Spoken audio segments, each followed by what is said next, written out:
Friends, good morning. जब आप ये वीडियो देखेंगे तब शायद गुड मॉर्निंग नहीं होगी, क्योंकि तब या दोपहर हुआ या शाम होगा या रात हो चुका होगा, क्योंकि मैं अभी शूट कर रही हूँ सुबह में 11 बजे, इसलिए ये गुड मॉर्निंग है।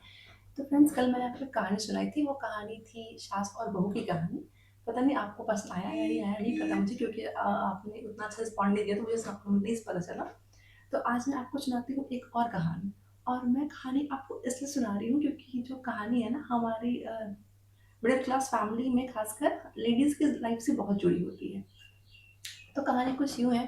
एक कुत्ता रहता है, डॉग। और एक क्या बोलते हैं, गीदड़। गीदड़ रहता है। तो एक कुत्ता रहता है और एक गीदड़ रहता है। गीदड़ जंगल में रहता है। वो बहुत दिन से भूखा रहता है, उसे खाने के लिए कुछ भी नहीं मिलता। जंगल में क्या मिलेगा, तो कुछ भी नहीं मिलता। तो एक दिन वो भूख से बेहाल तड़पता हुआ, छटपटाता हुआ, मतलब किसी तरह से चलता हुआ गाँव की तरफ पहुंचता है। तो उसे एक कुत्ता दिखता है। कुत्ता एकदम तंदुरुस्त, मोटा ताजा और बहुत अच्छा रहता है। मतलब वो किसी अमीर घराने का प्यारा कुत्ता रहता है, पाला हुआ।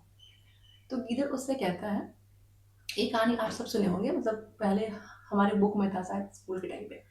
तो वो गीदड़ उससे कहता है कि भाई, तुम इतने अच्छे कैसे हो, मतलब इतने तंदुरुस्त हो। तो कुत्ता उसे कहता है कि मैं, मेरा जो मालिक है ना, वो मुझसे बहुत प्यार करता है। मुझे बहुत अच्छा अच्छा खाना खिलाता है, मतलब बहुत प्यार से मुझे रखता है। मुझे किसी से कमी नहीं होने देती। मैं मखमल के बेड पे सोता हूँ। मेरा घर जो है वो टाइल्स का बना है। तुम तो जंगल में रहते हो, मेरा घर तो टाइल्स का बना है। और मेरे घर में मतलब हर सुख सुविधा है, सब कुछ है, बहुत कुछ है। तो वो जो गीदड़ होता है ना, वो मतलब ध्यान से सुनता है उसकी बात को। बहुत उससे खुश होता है। जैसे हम किसी चीज़ को सुनते हैं, जैसे मेरे पास कुछ नहीं है और उसके पास कुछ है, तो हम बहुत खुश होते हैं, एक्साइटेड होते हैं, मतलब कि अरे ऐसा है उसके पास। तो वो जो गीदड़ होता है ना, वो बहुत खुश होता है, मतलब ये सुन सुन के कि उसके पास खाने की कमी नहीं है। वो मखमल के बेड पे सोता है और इतना बड़े घर में रहता है, बड़े घर मतलब घराने का वो डॉग है।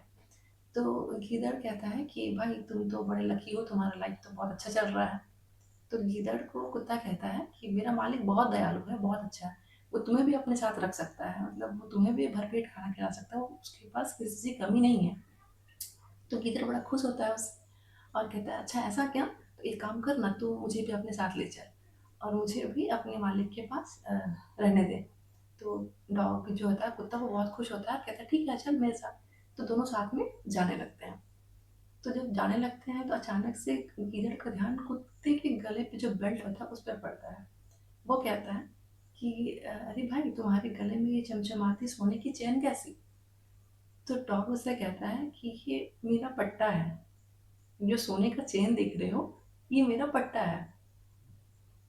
तो गीदड़ पूछता है कि ये तुम्हारे मालिक ने तुम्हें सुंदर लगने के लिए पहना है, ताकि तुम सुंदर दिखो। तो कुत्ता कहता है, अरे नहीं नहीं, ये मेरे मालिक ने इसलिए पहनाया है क्योंकि अगर जब मैं कहीं जाना चाहूँ, कहीं भागना चाहूँ, तो मैं भाग ना पाऊँ। जब मैं घर आऊँ तो मेरा मालिक मुझे इसमें चेन लगा के बांध सके, बांध के रख सके। तो जो गीदड़ है उसको सारी बातें समझ में आ जाती है। वो वापस जंगल की तरफ जाने लगता है। तो कुत्ता कहता है, क्यों भाई, साथ में चल रहे हो। तो गीदड़ कहता है, भाई सुख सुविधा सब तो ठीक है, लेकिन तुम्हारे मालिक जो तुम्हें ये बांध कर रखते हैं ना, समझ रहे हो तुम इसका मतलब। तो कुत्ता कहता है, नहीं मैं तो नहीं समझा। तो गीदड़ उसको समझाता है कि तुम्हारे मालिक ने तुम्हें अपना पालतू बना लिया है, तुम्हें बांध कर रखता है। वो अपनी मर्जी से तुम्हें रखता है। मैं तुम्हारे साथ नहीं आ सकता, क्योंकि गुलामी की हलवा पूरी से अच्छा आज़ादी का हवा पानी है। तो कुत्ते को ये बात गीदड़ की बहुत अच्छी लगती है, मतलब दिल को छू जाती है। तो वो अपना पट्टा को खोलता है, क्योंकि ये कहानी है तो कुछ भी हो सकता है। तो कुत्ता कुत्ता अपने सोने के चैन को खोलता है और फेंकता है और गीदड़ के साथ जंगल चला जाता है। तो ये कहानी है कुत्ता और गीदड़ की। बट ये कहानी रियल लाइफ में, मतलब जो है, हर किसी के लाइफ से या किसी न किसी घटना से या किसी न किसी की ज़िंदगी से जुड़ा है। ऐसी और अच्छी अच्छी कहानियाँ हम जो सुनते हैं ना, तो वो सिर्फ कहानियाँ नहीं होती, वो हमारे रियल लाइफ से जुड़ा कोई सच होता है, कोई हमारी रियल लाइफ की घटना होती है, या कोई रियल लाइफ की हमारी डेली लाइफ की कोई चीज़ होती है। तो आप इसमें ये मतलब इस कहानी को सुन के आप ना ये दिमाग में लगाइए कि ये कहानी आपके लाइफ से कितना मैच करती है। मतलब क्या ये इस कहानी का एक भी पार्ट, एक भी पहलू या एक भी लाइन आपकी लाइन, मतलब आपके रियल लाइफ से या आपकी ज़िंदगी से जुड़ा तो नहीं है। अगर ऐसा है तो ऐसा नहीं होना चाहिए। आपके पास सब कुछ है, धन, दौलत, पैसा, प्रॉपर्टी, किसी चीज़ की कमी नहीं है। बट अगर आपके पास आज़ादी नहीं है, तो फिर आपके पास कुछ भी नहीं है। अगर घर से बाहर निकलने से पहले आपको पूछना पड़े, मतलब अगर आप किसी अच्छे काम के लिए भी जा रहे हो और आपको 10 बार किसी से पूछना पड़े, या आप अपने मायके भी जा रही हो और आपको अपने ससुराल में इस चीज़ के लिए झगड़ा करना पड़े कि मुझे मायके जाना है, जाने दो। बहुत सी लड़कियाँ ऐसी हैं जो मायके जाने, जो महीनों तक, सालों तक मायके भी नहीं जा पाती, और जाने के लिए भी उन्हें अपने घर में कलेश करना पड़ता है, झगड़ा करना पड़ता है। तो ऐसा नहीं होना चाहिए। फिर तो आपकी ज़िंदगी बस कुत्ते की तरह है कि आपके पास सब है। आपके माँ-बाप से आपको अच्छा घर मिला, आपके माँ-बाप के पास शायद इतने सुख-सुविधा नहीं थे जो आपके पास है, बट आज़ादी नहीं है आपके पास, आप बाहर अपनी मर्ज़ी से नहीं जा सकते।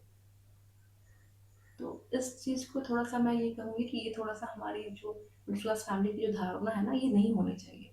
आपने अपने घर की बहू को, बेटी को, बीवी को हर कुछ दे रखा है, महँगा फ़ोन, अच्छा घर, गहने, ज़ेवर, महँगी-महँगी साड़ियाँ, महँगे ड्रेस, अच्छा बेड, मतलब हर कुछ दिया है, और जब आपने उसे इतना थोड़ा-सा फ्रीडम ही नहीं दिया कि वो अपनी मर्ज़ी से घर के बाहर एक मार्केट तक जा सके, तो फिर आपने उसे कुछ नहीं दिया। नथिंग, कुछ नहीं, मैं तो कहूँगी कुछ नहीं दिया आपने उसे। क्योंकि आपको उस पे भरोसा नहीं है ना फिर। अगर वो बाहर जा रही है और हर छोटी-छोटी बात के लिए वो आपसे पूछ के मतलब हर काम कर रही है, और फिर भी आप उस पे नज़र गड़ाए रखे हो कि ऐसा नहीं करो, वैसा नहीं करो, ये मत करो, वो मत करो, तो फिर आपको उस पे भरोसा नहीं है। क्यों? क्यों? मतलब ऐसे रिश्ते का कोई मतलब नहीं है। मेरे नज़र में कोई मतलब नहीं है। आप मुझे कमेंट करके बताइए कि इस बारे में आप क्या सोचते हैं? बाय। नमस्ते।